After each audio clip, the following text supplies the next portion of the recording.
Mom, it's Candace. Oh my God, it's really happening. I can see the cloud. It's so big. Mom, I'm so scared. I'm heading to the vault now. I'll do whatever I can to get inside. My number of the passcode was 7, right?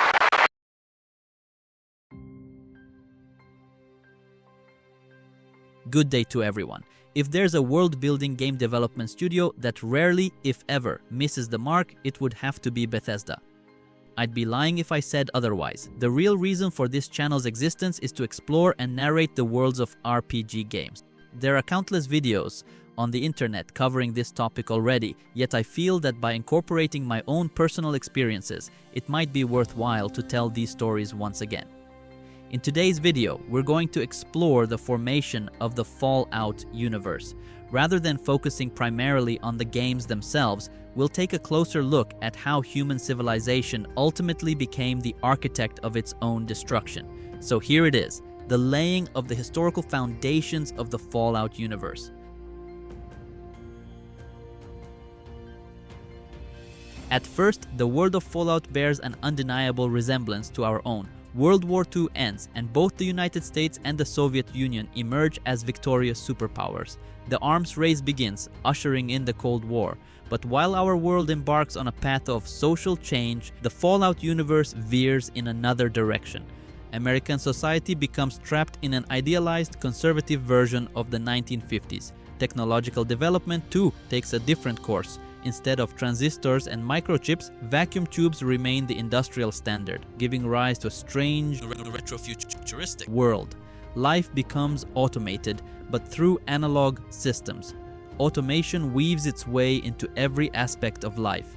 Household robots, self-driving cars, and even jet-powered vacuum cleaners become part of the everyday. Virgo 2 was the first manned lunar landing mission on July 16, 1969, carrying Captains Wade, Garris, and Hagen, making them the first humans to walk on another celestial body. It was followed by Virgo 3 in November 1969, whose crew left a flag that will be later retrieved during the final moon mission in 2052. Nuclear power becomes the foundation of everything. Fusion plants, fusion-powered cars, and of course, fusion-based military weaponry.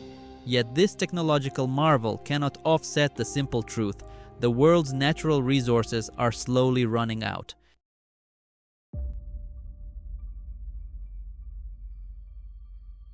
In the 21st century, war was still waged over the resources that could be acquired. Only this time, the spoils of war were also its weapons, petroleum and uranium. For these resources, China would invade Alaska, the US would annex Canada, and the European Commonwealth would dissolve into quarreling, bickering nation-states, bent on controlling the last remaining resources on Earth. By the middle of the 21st century, the inevitable comes to pass in the world of Fallout. Humanity consumes more resources than the planet can provide. Fossil fuels, especially oil, are on the verge of exhaustion, and not even nuclear power can make up the difference. Global hunger for energy intensifies, and as a direct consequence, the first resource wars erupt across the globe. The Middle East, still in possession of valuable oil reserves, quickly becomes a military target. In 2052, a nuclear strike destroys several key oil fields. Tel Aviv is among the cities wiped off the map, though the identity of the attacker remains unknown. Europe's economic union collapses, the global market disintegrates, and every nation begins to fight solely for its own survival. The United States and China enter increasingly open conflict over access to Asian and Arctic resources, while Canada too suffers under the weight of growing geopolitical tension. Thus begins the world's slow and irreversible descent toward catastrophe. Around the year 2055, a new and unknown virus of unnatural origin, later known as the New Plague, begins to spread across the globe with unprecedented speed. In response, a government-funded research facility named West Tech develops a supposed cure, a virus that would come to be known as the Forced Evolutionary Virus, or simply FEV. The United States establishes quarantine zones and initiates the first waves of mass censorship to prevent widespread panic. In reality, the true purpose of the FEV was far more sinister. It was primarily designed to create militarized super soldiers, and its side effects gave rise to entirely new monstrosities, most notably the super mutants.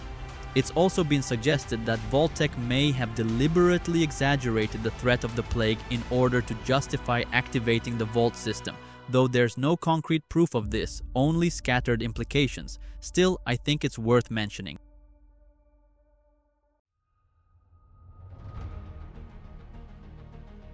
Meanwhile, sometime during the outbreak of the new plague, the US government secretly authorized Project Safehouse, the execution of which was entrusted to Vault-Tec Corporation. The official objective was declared to be the protection of a portion of the American population in the event of a full-scale nuclear war. In short, 122 bunkers designed to withstand earthquakes, pandemics, and nuclear blasts were officially constructed within the borders of the United States.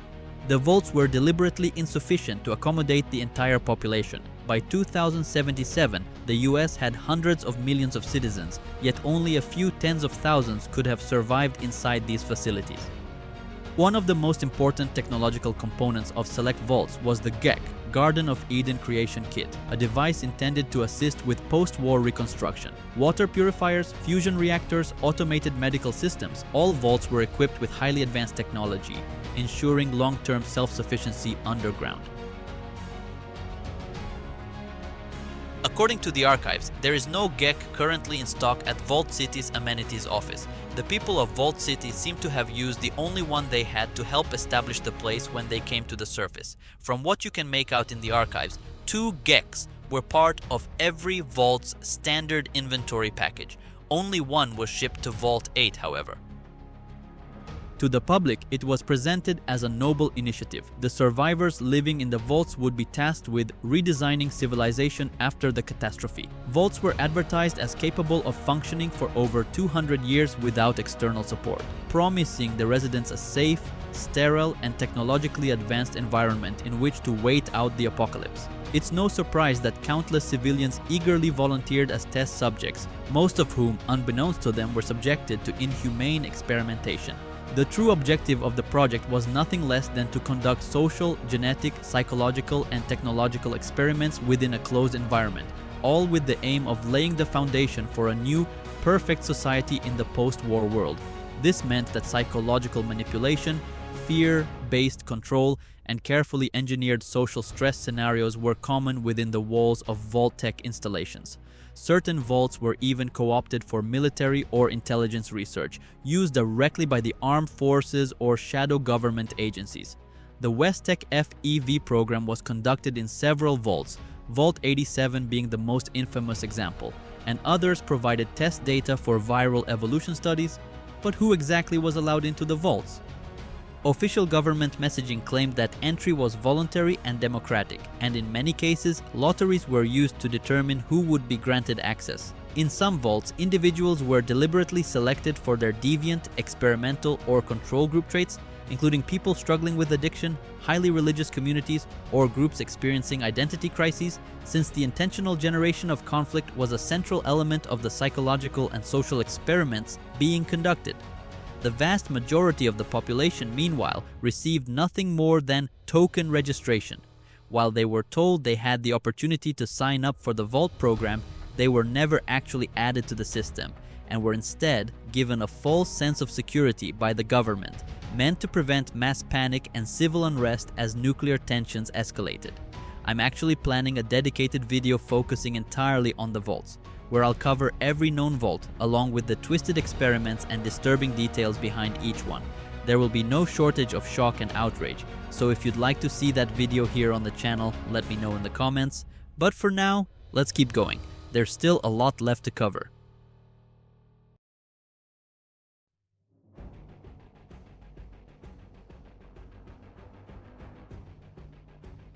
The world teeters on the edge of collapse, and propaganda is running at full throttle. People gradually begin to accept the Vault program as their only chance for survival. Following the energy crisis and the resource wars, the unthinkable finally happens in 2066. China invades Alaska in a last-ditch effort to gain access to the remaining northern oil fields. The United States responds immediately: full military mobilization, closed borders, and an unprecedented ramp-up of war production. At the same time, Canada, once a close ally, effectively becomes a US protectorate. The war drags on for years. The Arctic front in Alaska becomes a frozen hellscape, a brutal battlefield where new weapons, power armor, and robotic soldiers make their first appearance. 2067. The first suit of power armor is deployed in Alaska. While lacking the full mobility of future versions, this power armor is incredibly effective against Chinese tanks and infantry. Its ability to carry heavy ordnance becomes key in various localized conflicts, and it has the power to destroy entire towns without endangering the wearer. China rushes to create its own versions, but they are many years behind the United States. As a result of its successful deployment, development on power armor continued, and by the end of the decade, around 2070, the T-51B power armor had become the standard issue suit for elite units of the US military. This next-generation model not only surpassed its predecessor in terms of defensive capability, but also in energy efficiency and mobility, while its integrated systems provided greater firepower and tactical flexibility to its wearer. Whether it's the T-45, T-51, T-60, or even the experimental X-01, all power armor models are based on the same core principle. The entire system is powered by a microfusion reactor, a compact yet high-output energy source that continuously supplies power to the hydraulics, sensors, and targeting systems within the suit.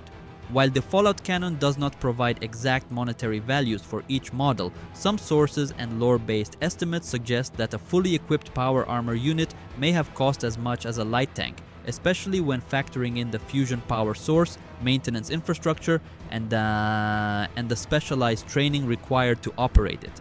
And now that I've had the chance to talk about these armors, which to be honest are my absolute favorite part of the Fallout games, let's return to the events of the war.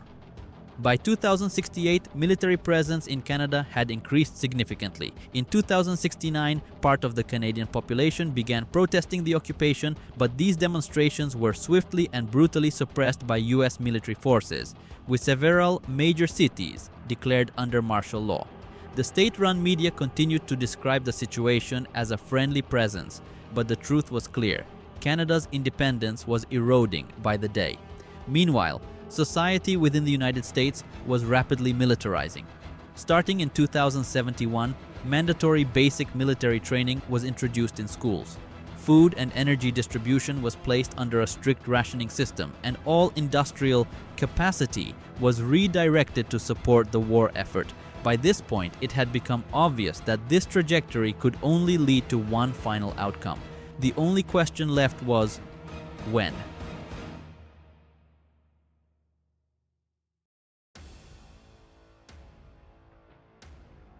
By 2073, the world had become irreparably fractured. People organized their daily lives around ration cards, vault admissions, and mandatory military service. Tensions between the United States and China continued to escalate, and although Alaska was officially reclaimed by the American military in 1976, the victory was more symbolic than strategic. This war was the so-called Operation Anchorage, a brutal campaign that marked the pinnacle of power armor development and robotic warfare, came at the cost of enormous human life. Vault-Tec continued offering the false promise of salvation. Starting in 2074, the general population was told they had a chance to apply for the Vault program, but space was limited and the selection process was shady. By the end of 2076, most vaults were nearly complete, with internal systems, water regulation, life support, and experimental social protocols fully operational, awaiting activation. Meanwhile, the political and military elite of the United States quietly transformed into a secretive survivalist faction, which from 2077 onward would operate under the name Enclave. A combination of inclement weather, constant American bombardment and trench warfare, and US-powered armor unit attacks sweeping through mainland China, the Chinese supply lines weakened and finally broke down completely. By the beginning of 2077, the city of Anchorage was finally liberated, the Chinese invaders eradicated, and the operation had been deemed a success. The Enclave's retreat to the offshore oil rig, known as Control Station Enclave, began in March of 2077 as preparations intensified in anticipation of an unavoidable nuclear exchange. The President of the United States and members of his cabinet, all part of the Enclave, withdrew to various fortified locations across the globe. One such site was a Poseidon Energy oil rig located in the Pacific Ocean, which would become a secret US command base where plans were drawn up for the continuation of the war against China and the preservation of the American government in the post-apocalyptic world. This oil platform, Control Station Enclave, ultimately became the Enclave's central headquarters after the nuclear war. From this remote and secure facility, they would begin orchestrating plans for the reconstruction of post-nuclear America under their authoritarian vision. Meanwhile, activity in Earth's orbit intensified. Chinese and American satellites were being repositioned, and military platforms were placed into new trajectories. Intelligence reports flooded in from multiple sources, indicating the movement of nuclear payloads. The world held its breath. And then, on October 23, 2077, the inevitable happened.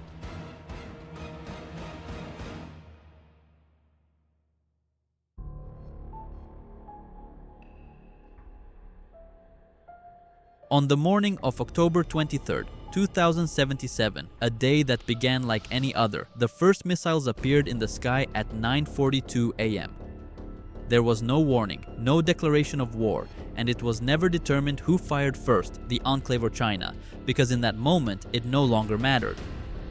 The world plunged into nuclear war, and humanity entered the final civilized hours of its history. Within just 2 hours, the great cities of the world were reduced to ash. Washington, D.C., Boston, Beijing, Moscow, London, and countless other metropolises were obliterated in a single wave of destruction. Radiation swept across entire nations like a scorching storm, and over 90% of the global civilian population perished, many within minutes, others within hours.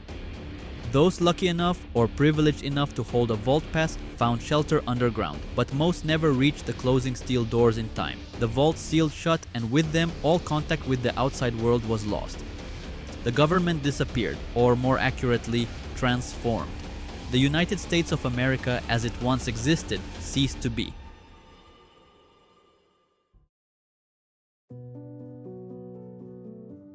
On the surface, the landscape was transformed beyond recognition. Once thriving cities were reduced to charred skeletons of crumbling towers. Roads cracked and split open, bridges collapsed, and nature gave way to ash, soot, and irradiated desert. The rain turned acidic, the soil dried up, and radiation burrowed into everything that lived. Plants and animals began to mutate. Smaller species adapted to survive, but in grotesque, altered forms. Many of the humans who survived on the surface became ghouls, human-like creatures with rotting skin, warped but never killed by radiation. In certain areas, radiation remained lethal for decades. Elsewhere, it lingered at lower levels, causing gradual mutations over time. The weather grew unstable, bringing radioactive storms, acid rain, and accelerated desertification. New species, or whatever you'd even call them, began to appear. Deathclaws, radroaches, mirelurks, all the result of unchecked mutation. Vegetation in many regions died off completely, while in others, it was replaced by toxic flora unlike anything the old world had known. In the place of the old society, new communities and factions began to form, guided more by survival than by morality. The remnants of technology that once built civilizations were now used as resources, weapons, or even religious relics. The past was either forgotten or passed down as twisted legends. Warlords, raiders, and militias ruled the ruins, while from the vaults, survivors slowly emerged. People who believed they could build a new world, but found only the ruins of an old nightmare. With the fall of the bombs, a new era began. Not one of building, but one of survival. Not of communities, but of factions. Not of laws, but of weapons. And yet, even in this scorched world, something still flickers. Choice, hope, and the faint belief that somewhere, somehow, it can all begin again. This was the origin of the Fallout universe, an alternate history far closer to our own than we might like to admit. If you enjoyed what you saw and you'd like to dive deeper into the factions, characters, or the Twisted Vault experiments, let me know in the comments. And let's be honest, you knew I was going to end this video with War. War never changes.